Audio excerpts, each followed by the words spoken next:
This episode of Techno Buffalo is brought to you by Jackthreads. Welcome back to another episode of Rettinger's Rants. I'm your host, John Rettinger, and this is the show where I rant and rave on anything from the world of technology or sometimes even a little bit outside of technology.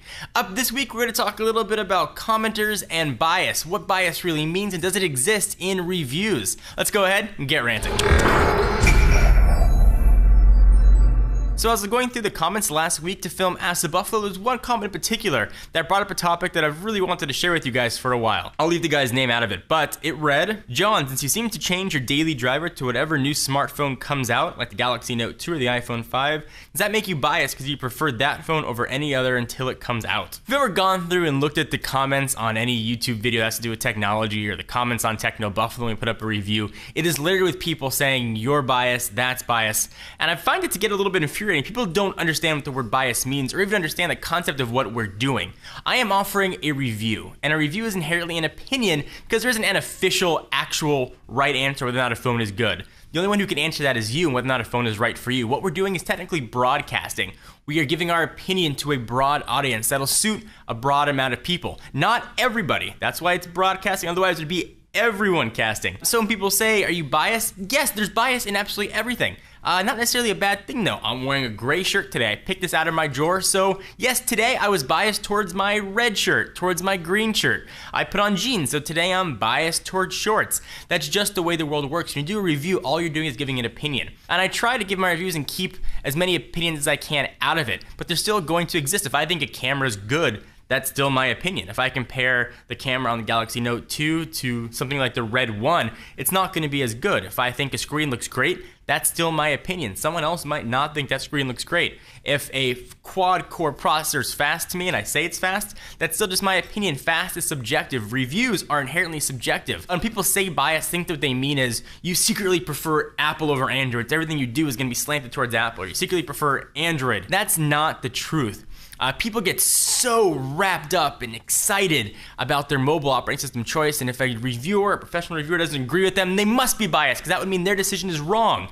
And it's not wrong. It's right to that person who owns that phone or owns that tablet, but to the reviewer, that's not the case. So stop taking things so damn personally. And don't think everybody's biased or against you like it's some giant conspiracy. We get comments that saying, oh, you're paid by Apple, you're paid by Google, you're paid by Microsoft. It's not true. I just happen to like something, and I am entitled to change my mind.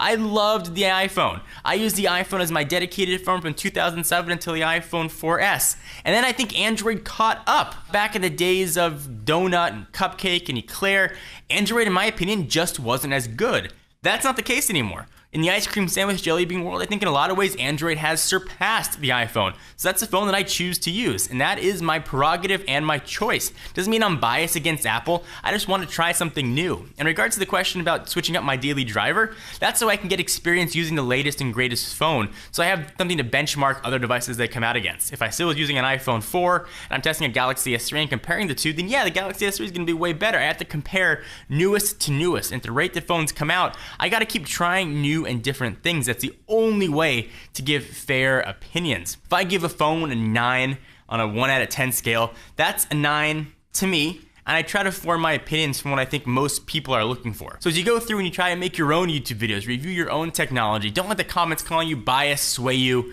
Don't think you have to sway your review one way or another to make the commenters happy. There's a thing called a vocal minority out there.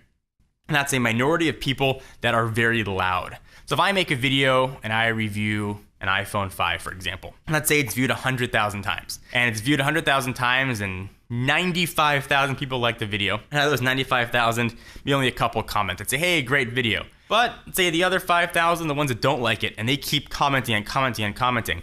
All I'm going to see is negative comments on my iPhone review, and I'm only going to think that people hated it. So don't let that vocal minority fool you. A lot of people that enjoy what you do are going to keep their opinions private. That's very, very true in the tech world, and I think it's something that most people don't realize. So when it comes to being called biased, yes, and if you say you're not biased, you are lying to yourself and your audience. There's bias everywhere around you. It is impossible to be unbiased unless you're a robot. You're preconditioned to like certain things. Screens look beautiful to me, I'm preconditioned to be biased towards them. Speed, I'm biased towards. Camera, bias. There's always bias that's going to exist in the world, and it's unfortunate, but it's just the way the world of technology works, and the world works as a whole. So let me take a minute, step aside from ranting, to thank our friends and sponsors at JackThreads. Look at me, I clearly don't like shopping, I hate going to the mall, but I do like to get new clothes, and there's a really easy way to do it. Truthfully, only suckers pay full price. If you love alternative apparel brands like Kid Robot, Hurley, and Stussy, but hate wasting all your cash on them, listen up! You can score these premium brands up to 80% off every day. There's a new invite-only shopping club just for guys called JackThreads, serving up street, skate, and surfwear brands at prices that will melt your brain. There's a waitlist to join, but if you go to jackthreads.com/techno, you can sign up today. So what do you guys think? Am I crazy wrong? But being called biased all the time in my reviews has really started to piss me off. We try so hard to make objective reviews, but again, opinions are always going to be in there, and people don't understand what bias means or how it exists in the world. And people get very hurt when you disagree with their mobile operating system of choice. I've ranted about that plenty of times on how ridiculous it is to feel so entrenched and ingrained in your identity with what phone you use. It's totally asinine, but I just wanted to share my opinion on bias with you guys. Do you agree, disagree? Am I way off? It seemed like a great rant topic and one that I've really been feeling for a while. Hope you guys enjoyed. Be sure to check us out at technobuffalo.com for latest and greatest tech news. I'm your host, John Rettinger. I'll see you in the next video.